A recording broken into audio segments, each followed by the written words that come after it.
Hello. And welcome in to Beacon Space Faction Turn 63 here with Unrestricted Lorefare. What will be our final stream and final turn of this story, coalescing over 5 years. That would have been turn 60, so 5 years and 3 months of game time spent into playing out our game here together. Let's take a look at our sector map as we continue on through the various things that we'll have to do today. Hopefully everyone's had a good time. I know we've had a slightly longer break than normal between these streams with, the holidays back at the end of December and then some weather across the US that caused travel issues for me for the weekend we were supposed to do this. But we're here now, and we'll get to see what happens as we wrap things up here in the world of Beacon Space. Of course, our story won't end merely just the version of what we've gotten compiled together here. We'll leave open, hopefully, a few threads that if anyone wanted to take the world we've built together here, run it forward in your own game, you'd be more than able to do so. I'll almost certainly use elements of what we've put together here in custom sci-fi games I run in the future. Without further ado, though, let's get into our turns proper as we take a look at who's going first. And this is very much first to the Memnos Harpifab, starting us up here. They're taking a the goal of well, I've sort of jokingly said study the black hole, but that one's a joke. They're going to be expanding influence. Come on, I want this centered. There we go. They're going to be expanding influence for their last turn here. Let's go grant them their income on this page. Imagine we've only been using this version for like 12 turns, 13 turns, and it's already 500 entries. But it has helped the accounting. I don't think there's really been math mistakes since we switched to a version where the spreadsheet does all the math. It's amazing. Maybe we should just, use spreadsheets for what they are good at. But anyway, let's continue on with their turn. They're going to be expanding influence on that little planet down there where they have their that ruin that they did discover a tiny black hole and a very complex research lab in. But before we go place that, let's move a few assets around for them. They are going to be moving the strike fleet of theirs that is on Resilience 6 right here. It's going to move its way down to Planet DS, as well as the Armageddon mech that is currently located on Planet DX is going to move its way over, and the Armageddon mech here on Planet BX move their way back to their homeworld on Resilience 6. And then finally, to wrap things off for them, let's go ahead and build that final base of influence for a whole 25 credits. They're feeling bougie, and I don't have anything else to spend the money on, so how about 25 for Planet DS? That will cost them a grand total of 28 faction credits for this turn, leaving them with almost a zero balance, but not quite. They'll have 4 credits in the bank. They also get to finish their siege of this planet this turn, appropriately adding it into their sphere of influence. They also would add one for planetary seizure if I had, picked the correct goal there, but XP optimization seemed a little silly, considering it can't actually be spent.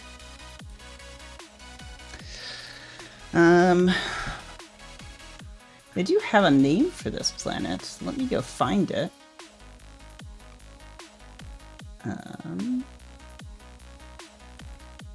Where did I write this down?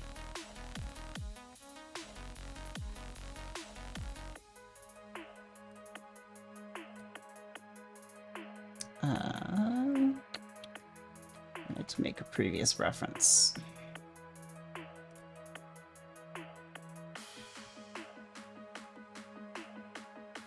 Did I put it in this document?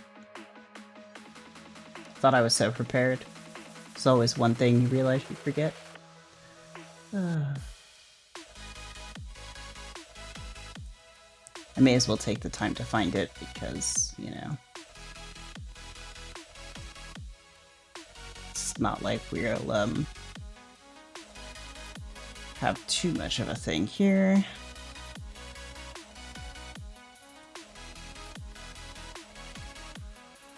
Right. Obsidian Pearl.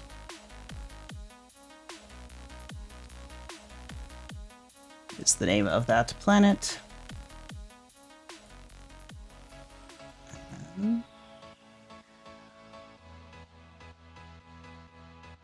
Do I have a system name? Yeah, how about that one? And if anybody can find the reference, congratulations. All right, that's that planet renamed. Everything all taken care of. Fantastic. That wraps up the final turn for the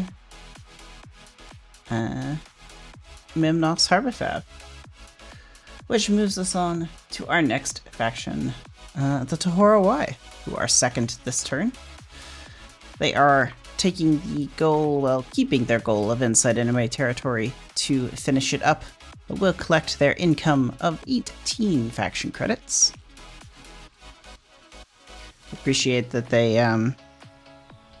didn't bother to work out their XP either, and I didn't find it on my own. We'll do it live. It's the final turn. I can do things live on the final turn. I'm sure I won't make any mistakes in counting up people's costs, but regardless, they have a lot of things to move around. So let's go start with, where are they in this list? Down this way. Let's go start with their Armageddon mechs on KL, the Cardus Lampas, moving from Eris to Quetzalcoatl, as well as the Loud and Proud down here, also moving over to Quetzalcoatl. The Armageddon mechs, the Dreke Oteo Werga, moving from 208 to Sept Chow. And I suppose I missed asking you if you wanted to contest Foxy Mimnos. Oops. If you'd like to have contested their Expand Influence, feel free to correct me in chat, but I'll check that in just a second. The Black Gorob also moving to Sept Chow. The Covert Shipping moving a Distorted Lens. The Eclare Hirigurana. Name pronunciations, always going to be a curse. To Daine for faction credit. The Covert Shipping asset, moving the Space Marines, the Mantenga Waka from Tellus to Daine for a faction credit.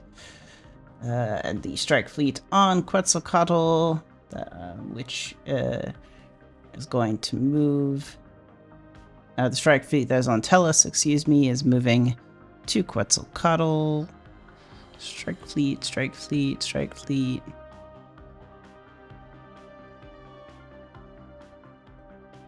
Somewhere. There it is on Tellus, moving to Quetzalcoatl. The Anchorage station is going to move from Heliositis to that's the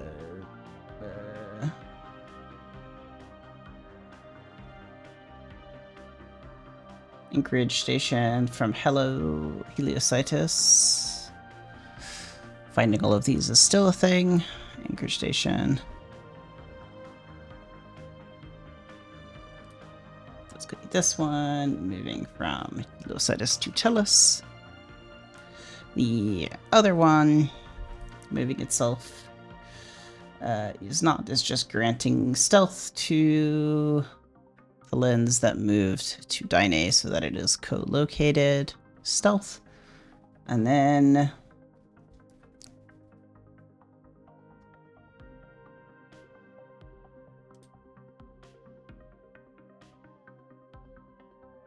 oh, DS instead of BS. Did I rename the wrong planet then?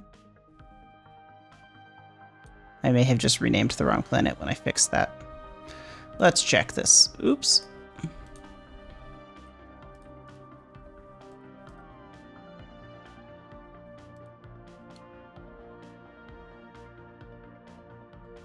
Yeah, I renamed the wrong planet. Ugh. Well, somebody tell me what this one was Planet BS. This is an easy fix. I needed Planet DS, which I found earlier by just finding the correct ruin, because that was faster.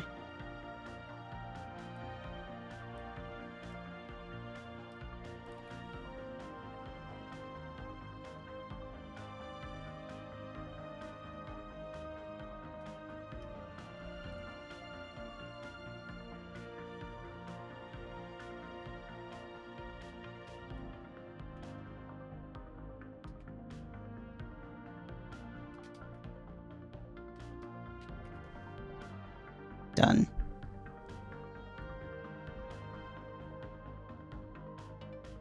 And we'll fix this. They can lose one from their wealth cap.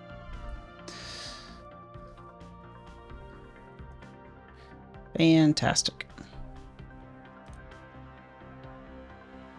Oh, did I typo it again? Planet map.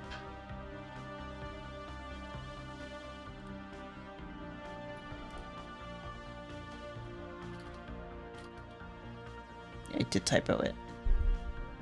Thank you. There we go. That's all fixed. And now you're not stranded on a weird planet. Okay, so starting a siege of Planet BS.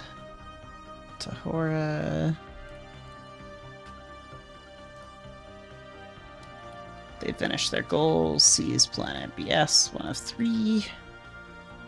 And then we're attacking the jailers in a whole bunch of places. So in Quetzalcoatl, we are attacking the jailers with the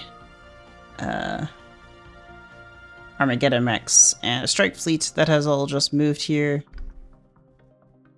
And then we'll handle the other one in Sepchow. So we're first attacking with an Armageddon mech, which is a force v force attack. So that will be the Tahora's force of +8 versus the Jailer's 6.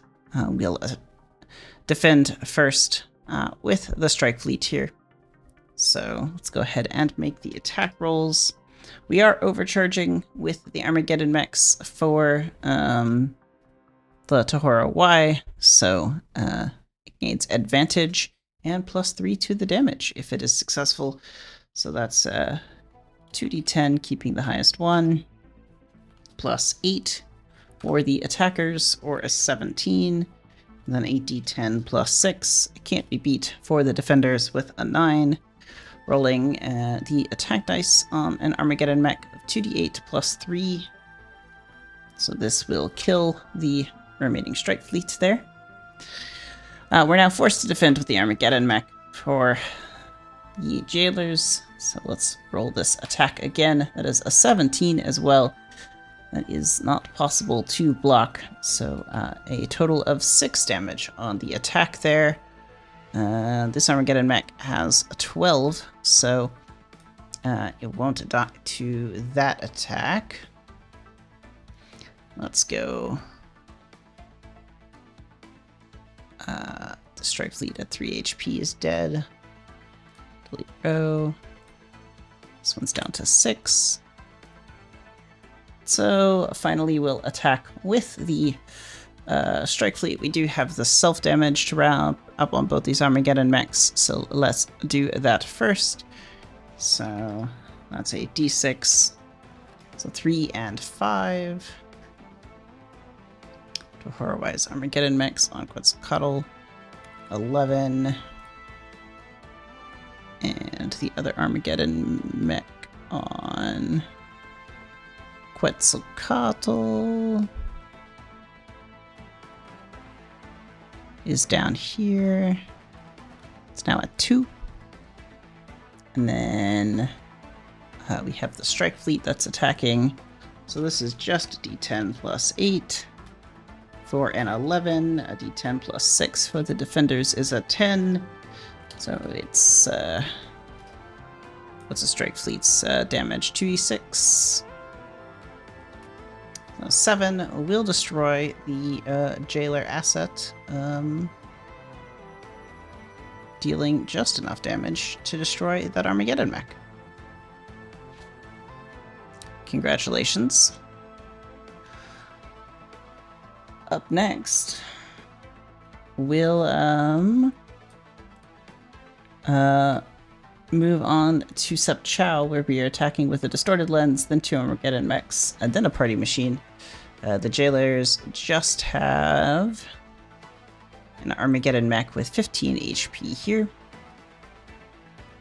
So the distorted lens is oops. Let's move over here. Distorted lens is a force asset, 1d6. So let's do the same d10 plus 8. For a 16, the defenders roll a d10 plus 6. That's not going to work. What's the attack damage on a distorted lens? 1d6. For a total of 2 damage to the Armageddon mech, taking it down to 13.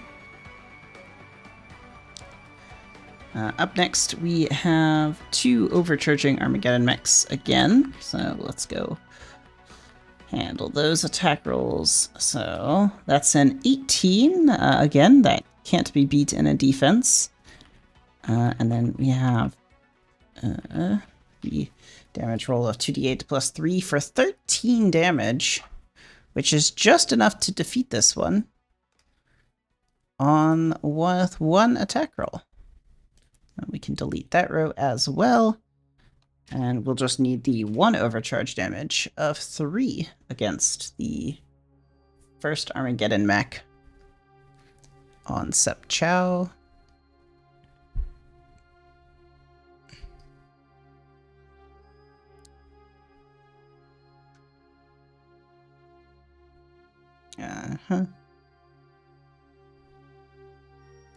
That goes down to 17 and loses stealth, but the other one gets to keep stealth because it didn't actually attack, and the party machine itself also didn't have to attack either. Now, of course, the party machine's not stealth, so that will wrap that turn up quite excitingly.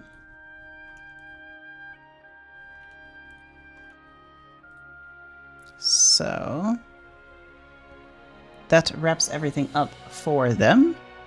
Let's charge them for their movements this turn.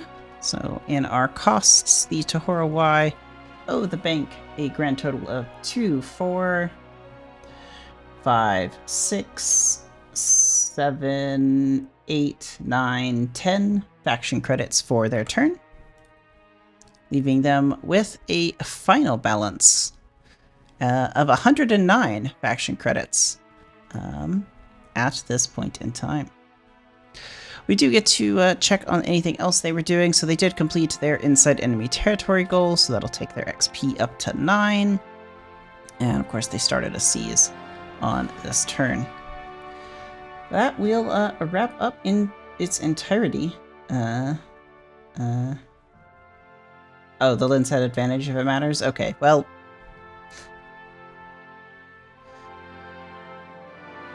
Oh, did I not give people money that I was supposed to on 62.5?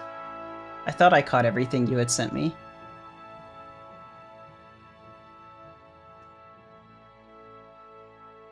What did I miss transferring? Just ping me in it. I thought I went back everything in your in our DM group and caught it. 2 faction credits from okay.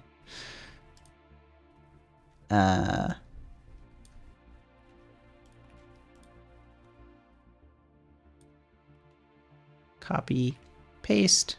62.5 trade. ROI to the Children of the Vein. 2 faction credits. We've not messed anything up. Fantastic. Oh, on December 19th. Yeah, okay, I see that. Okay. Fantastic. Look at this. Still last turn, and I still have math mistakes. Yeah. Oh well. We'll move on now to our third faction of the turn, which is the Ascended Apostratum, who are getting to complete. I suppose it's not really their goal because it's not a formal goal, but they are completing an implicit goal of finishing up moving their homeworld, which is a very exciting achievement for them. They'll gain their full 8 faction credits this turn as a result, and they get to move their homeworld to Elysium Maledictum. This one doesn't autofill, apparently.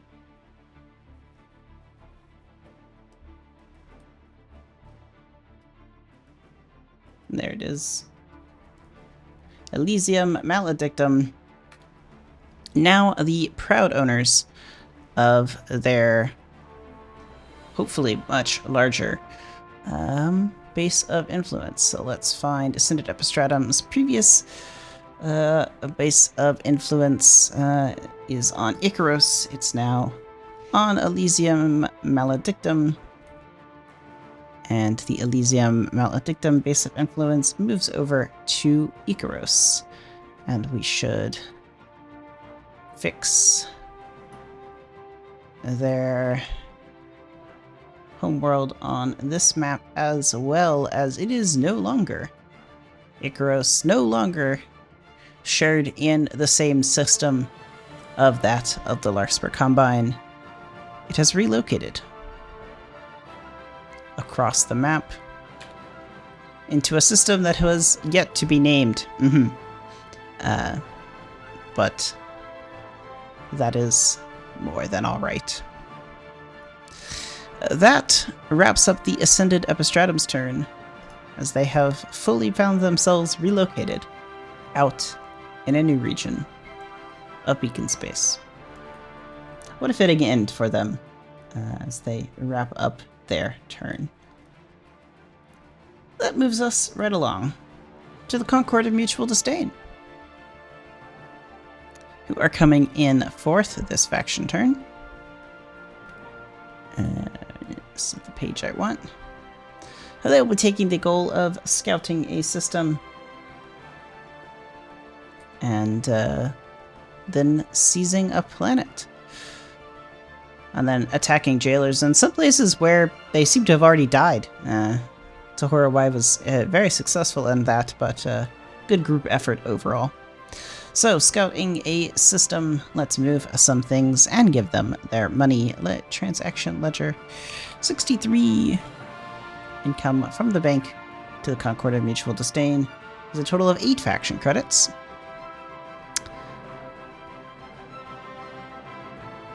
And then we'll move some things around for them. So, up first to move for the Concord of Mutual Disdain, we have 3 Armageddon mechs that are in 1108 that are all moving to Quetzalcoatl.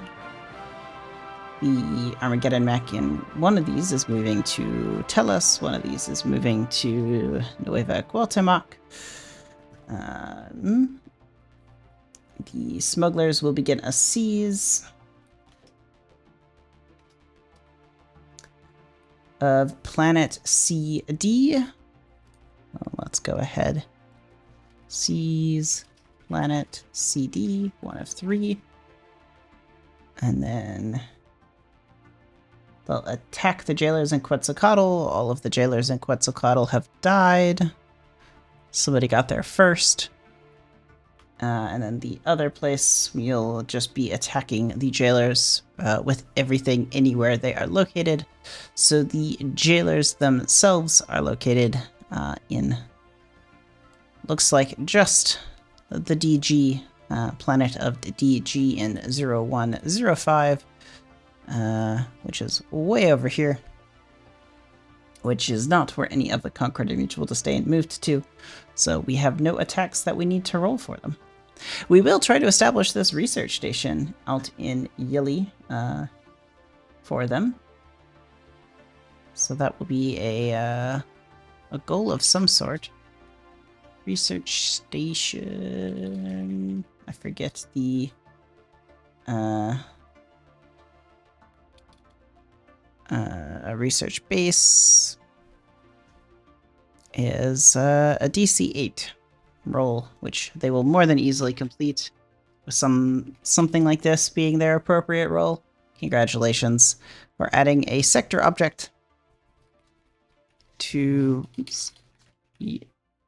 This has special characters in it, doesn't it? Yes, it does. Research base 126. With a research base. Fantastic. That gets them 1 XP, taking them up to 3. And we have some lore to share for them. Their final lore submission of the entire game here. The drums of war. It was the silence that the sector first noticed. The coming of the jailers was marked in the absence of normal activity from the Quetzal and the Tourette. Word traveled faster than any other news amongst the Concord citizens and expatriates throughout the sector, and their initial reaction was universally silent. Then the inevitable wave came crashing down.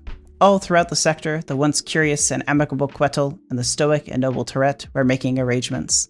Those citizens and expatriates who could not successfully convince their families or friends to return to Cartercook or some other point of safety began collecting weapons and making preparations for the worst-case scenario. Where once the people of the Concord traveled the sector with curiosity and interest, they now traveled heavily armored and possessed by collective paranoia. Diplomats holed up in their embassies. Merchants began purchasing weapons in bulk from any who would sell to them. A spy network began to form, not just of trained operatives, but of any who would call the Concord their home with one mission: to spread the message of any and all jailer activity. Cartercook was always a fortress, but now it was at its full capacity as a defensive stronghold to be put on display. The once lax checkpoints at the spears to enter the planet became intensive and common. They did not shut for business, but now every visitor to Cartercook would witness police in the cities where once they would only act if called upon. It was common to see citizen militia training themselves in the use of arms, often instructed by a member of the Bunker Busters.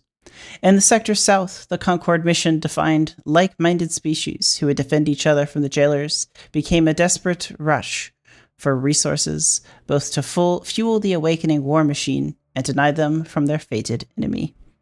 It had been a long time, but to the Concord, it was never enough.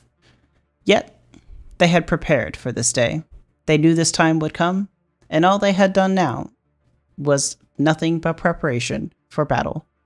The mute protocols have been activated. The jailers shall now know their damnation.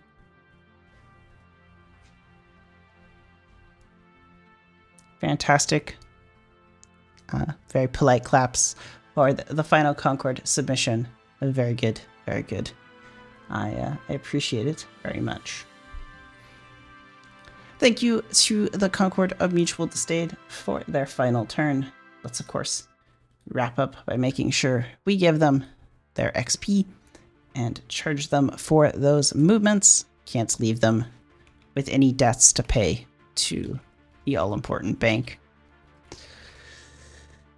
So 3, 4, 5 Armageddon mechs were moved. That's 5 costs there, one of which is landed on Tellus, so that's a credit to the Dahora Y.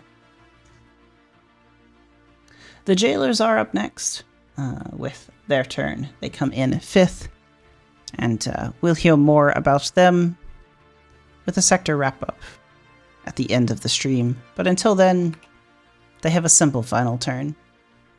All their current assets gain the armored ability, gain the armored status, as they use their action to apply that.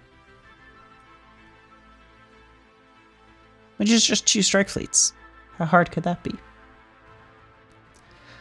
Up next, we have the Assembled Commonwealth, who will stick with this Blood the Enemy goal unfulfilled as we end our game, as they are taking the use asset ability turn for the final time. Let's give them their income as they collect 8 faction credits from the bank. And then they will use their Predict manufactories on both the Grail World and Planet BH. So we have 2d8s to roll for a grand total of +3 and +4, so +7 faction credits from those. The 2 commodities brokers that they have rolling a discount of 8, which will be used this turn. The Anchorage Station will use its ability to gain the armored status. And they will, of course, modify their constellation.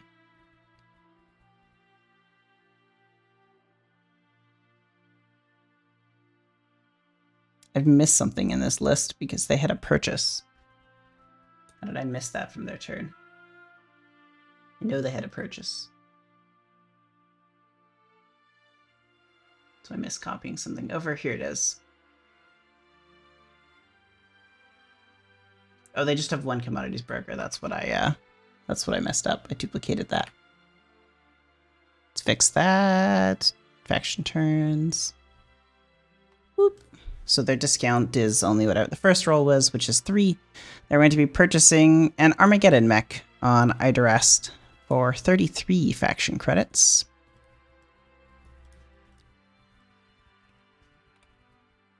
Let's go ahead and give them their 7 generated credits as well. So wherever this fits for the Assembled Commonwealth and Armageddon mech. Grand total of 36 on the cost.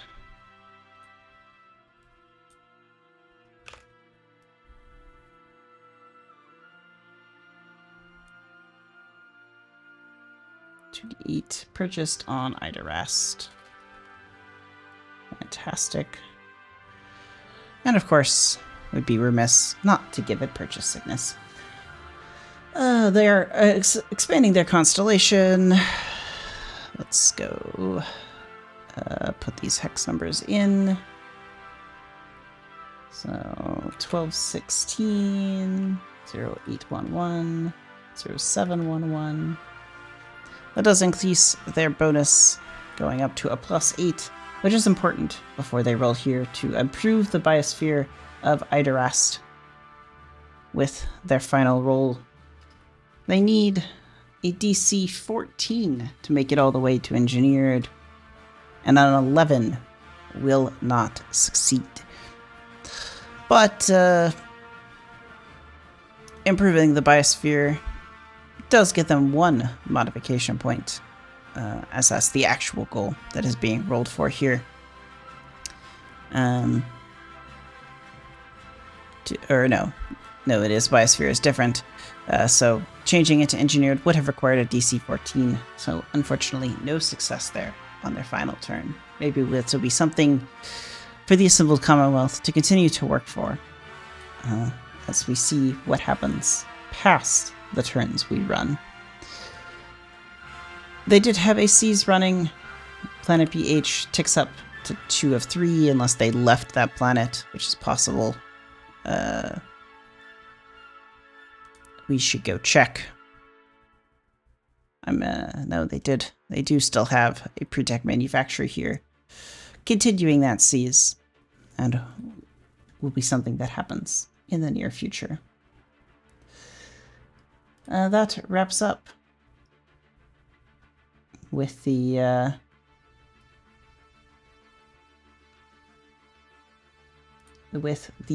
assembled Commonwealth's turn. Thank you for participating in the game and enjoying everything that it goes about.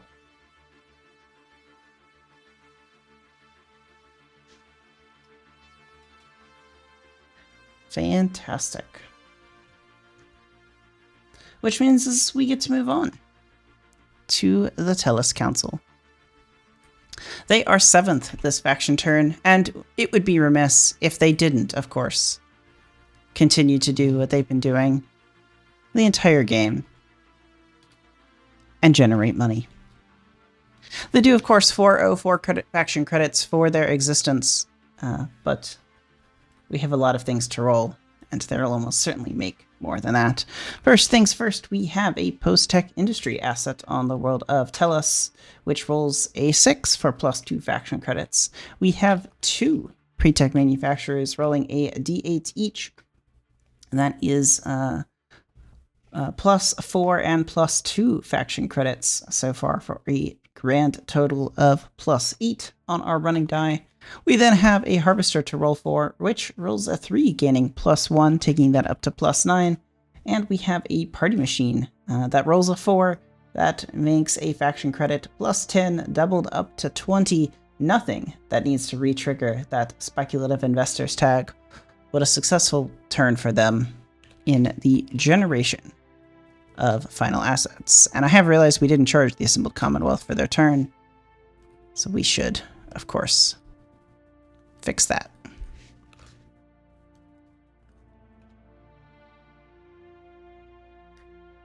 The Assembled Commonwealth, it was 33 for that purchase. So that wraps that up. +20 for the Tellus Council, making them plenty more money, ending on a very nice balance of 69 faction credits. 8th this turn, we have the Starlit Court. They are not taking a goal, but they will be repairing their assets. And they will move some Armageddon mechs from Quetzalcoatl back to Grail. And then repairing a variety of those mechs. So, Starlit Court has 2 disabled Armageddon mechs. They both go up to 12 HP. And then 18, I believe.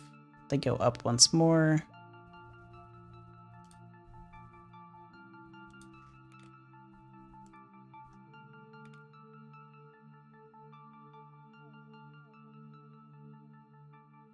And those move there. I'm told there's one more. I don't believe it. I think it is just those 2. Which gets to wrap things up for the Starlit Court. We'll just go charge them for these turns. And I suppose give them their income as well. Of 6 faction credits.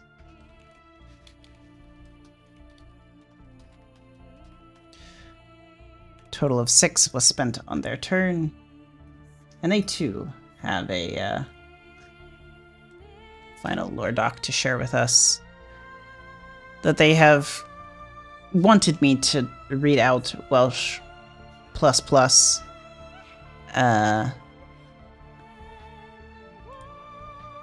I was hoping, mind you, that Calbrecht would be able to be here, and I was in fact going to give him the fun honor of trying to read through this lore presentation. But instead, we get to suffer through it together. So we have Silang, and I am not even going to make it through the first sentence of this. Siling Ying Yinks Furiel Yi Fish. Something like that. We have a Welsh plus song. I'm not sure I can manage to get through this with without even screwing it up. I tried several times. I basically can't read this, so you just get to have the lovely experience of knowing they have converted So Long and Thanks for All the Fish into Welsh for us as their final submission. Thank you to the Starlight Court for continuing to always make me never be able to read your lore submissions when they're Welsh specifically, and thanks for participating in this game. With that said, we get to move on to the 9th faction in our turn, the Agomala Syndicate. They are taking the attack action as well as scout a system, but let's give them their income, as they'll collect their 6 faction credits.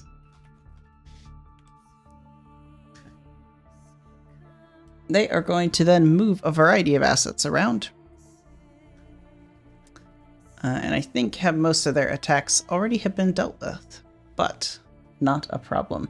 The Silver Wings of Aniti are moving from Tellus to Quetzalcoatl, which has become quite popular as a travel destination, mind you. And I hear significantly safer. And then we also have the Rites of Spring and the Viridescent Fangs. The jailers on Quetzalcoatl have been attacked. Of course, there are no jailers to currently attack, so we don't need to roll any dice. And then we will revise charts to try and set up a moon base around Moon 7 here. That is a DC 10 roll, so a D10 plus 6 rolls a 16. They get their moon base around Moon 7 of Quetzalcoatl, where they're going to get moon base 7.1. Congratulations to them. That gives them 1 XP for completing that, and some costs for moving those final assets around. Just 3 faction credits. And we have a lore submission from them for the final turn. I will get to read out.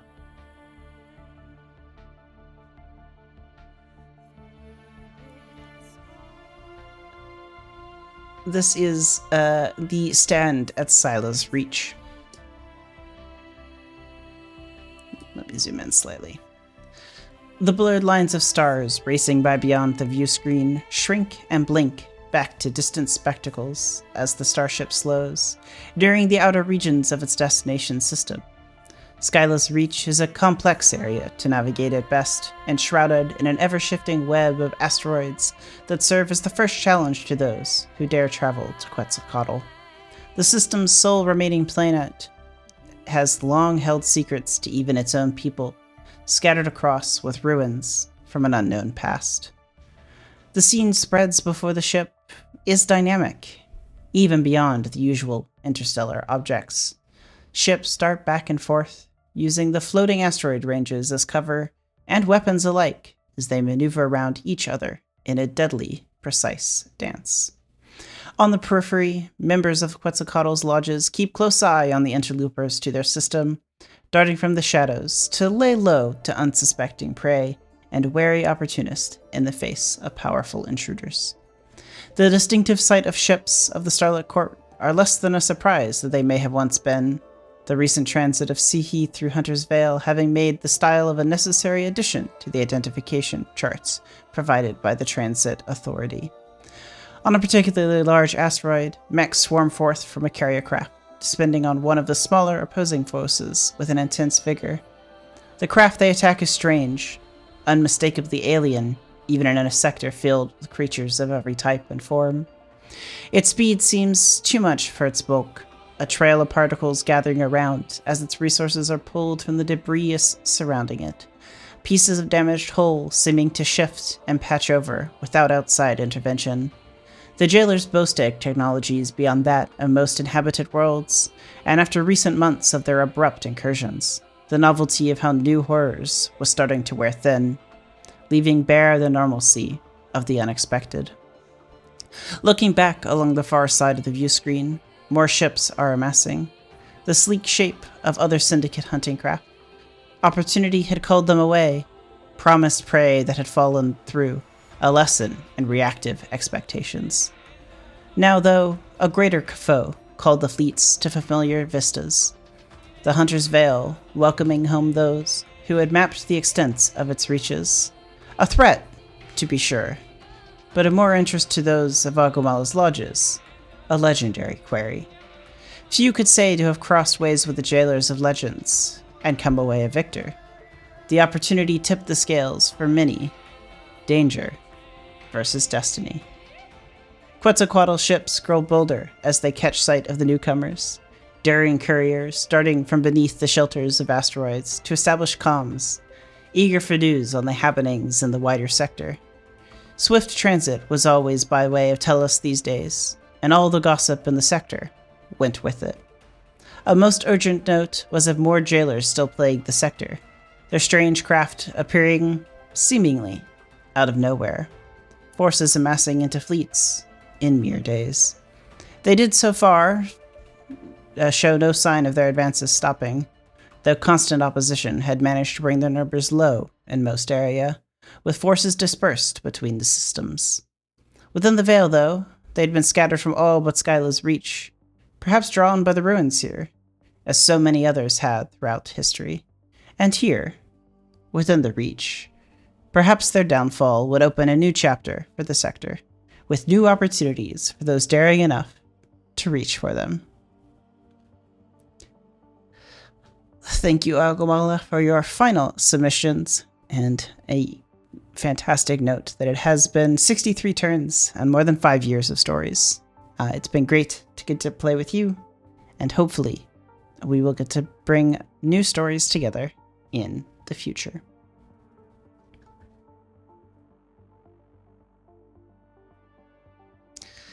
Thank you to the Agumala Syndicate for your final submission.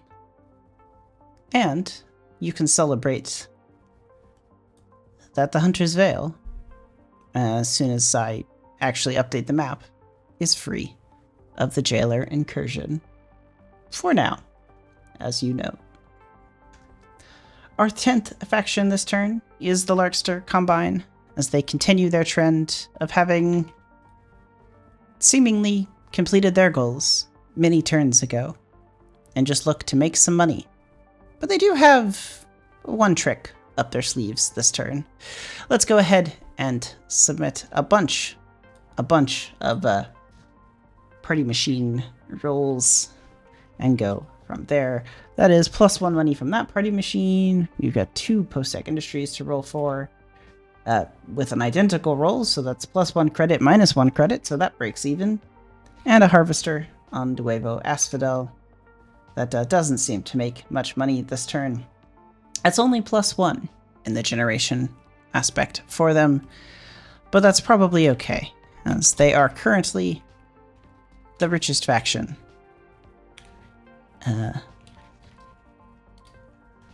Around.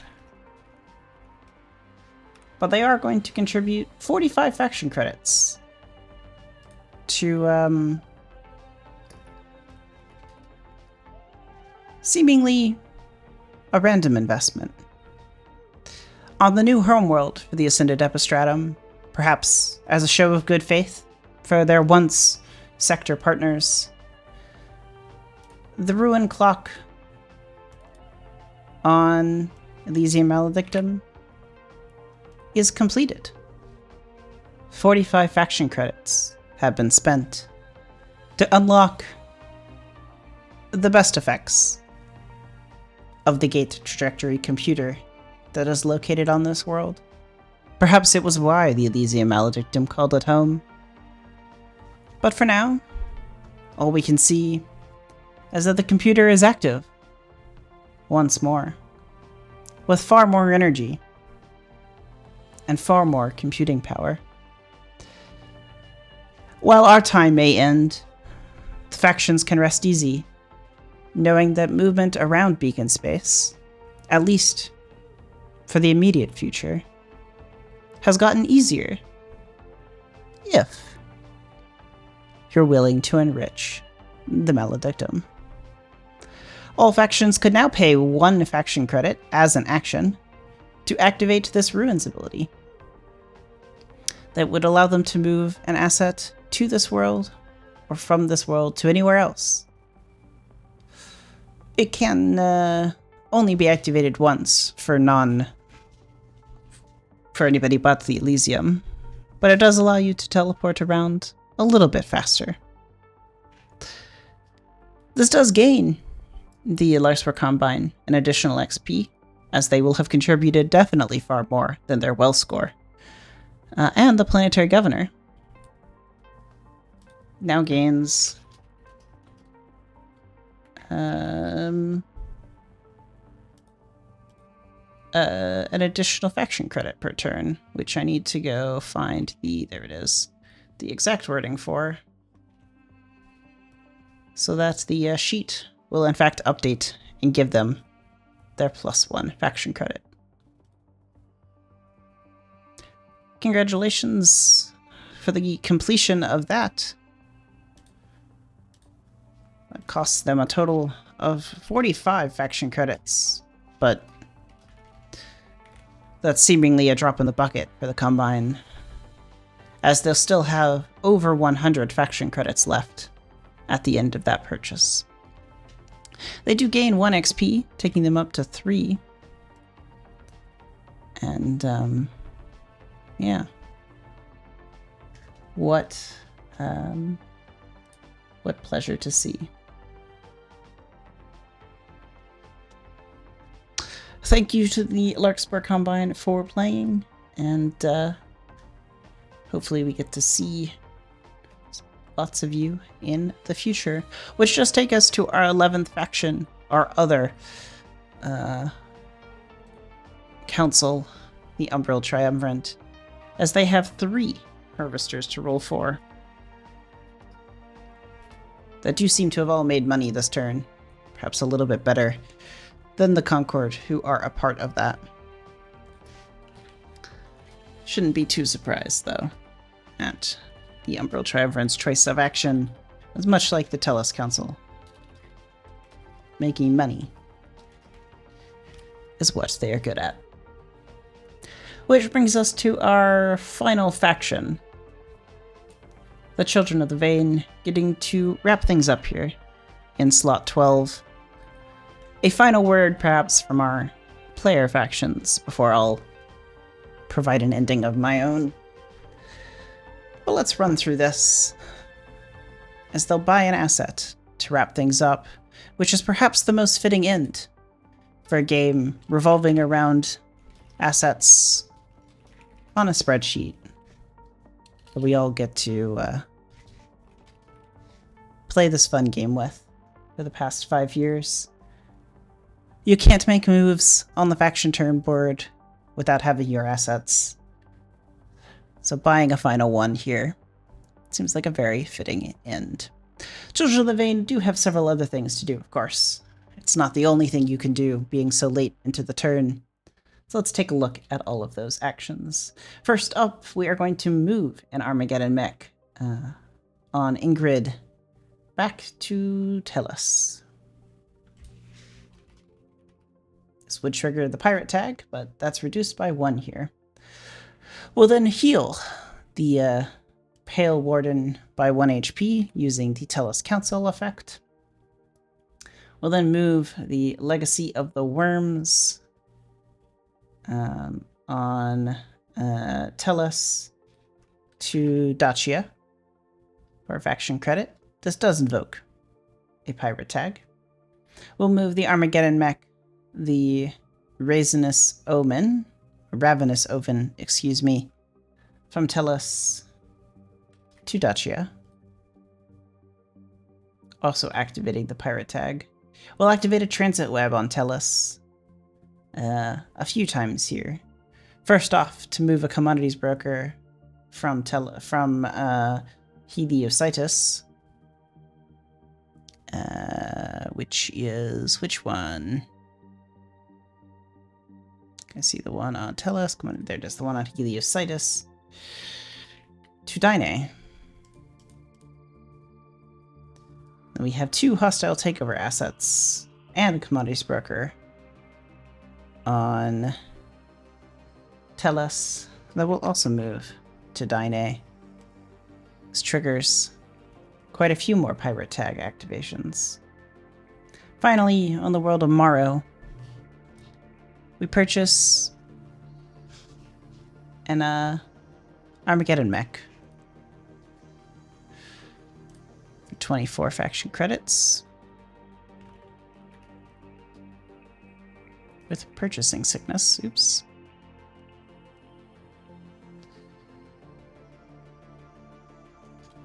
Full health. And the world of Morrow. It does get a name, of course. What would it be if it didn't have a name? It's the Midsummer Beast. And for the final roll of our faction turn, we try to make an asteroid base.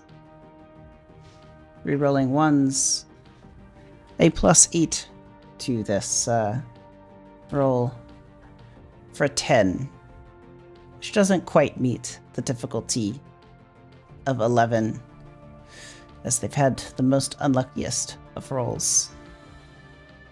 Perhaps a bad omen for their future, or the sector at large. But we'll have to see how things play out. They do have a lore submission to share with us as we wrap things up here. Just pull that up.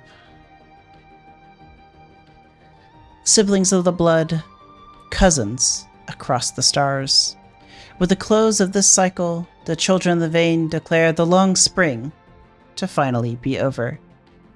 It has been an age of growth and struggle, as the god that lurks within mandated for the path of all enlightened of our great sector. But the end of one season is only the beginning of another. And so it is with great joy that we declare the reign of summer as all bear witness to our Lord's ultimate triumphs. Welcome to a new age of prosperity in the blood. Rejoice, all ye who hear us, and take this message to heart. We are coming for you. Join our embrace and ascend. May the path of survival and strength shine the way for you all in this golden era. And that, my friends, is the final submission from the Children of the Vein. Thank you for participating. It has been a wonderful time over the past few years as we get to wrap things up here. But some stories leave open ends. There are yet uncompleted stories from across Beacon space, hooks to explore into ruins that were not fully explored. Like one down here in the Obsidian Pearl, where the Memnos Harvafab have recollected a black hole. The same thing that sparked their fascination in the first agricultural wars, as we rediscovered, exploring the history books on Tellus, learning more about the things that took place before the time we now know as Beacon Space. The sector may be going through different names, maybe always having the name Beacon in its ways, in its name, could always inspire more changes. Those pulses of light continue to bring new arrivals every year, and no empire, so far, seems to have stood the test for time for all that long.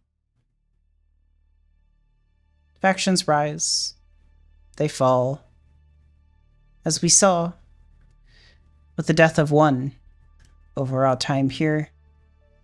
It may not happen constantly, but change is important.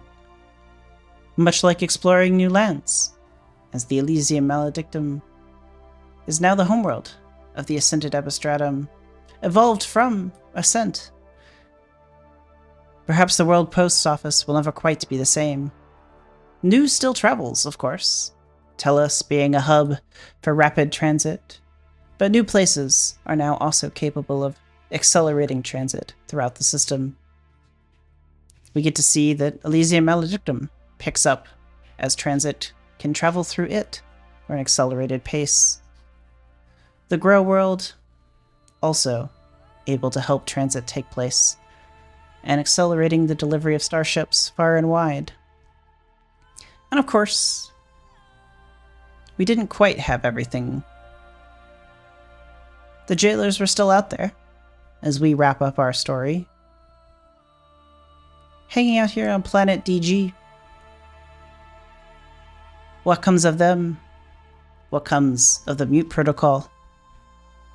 A story for a future time.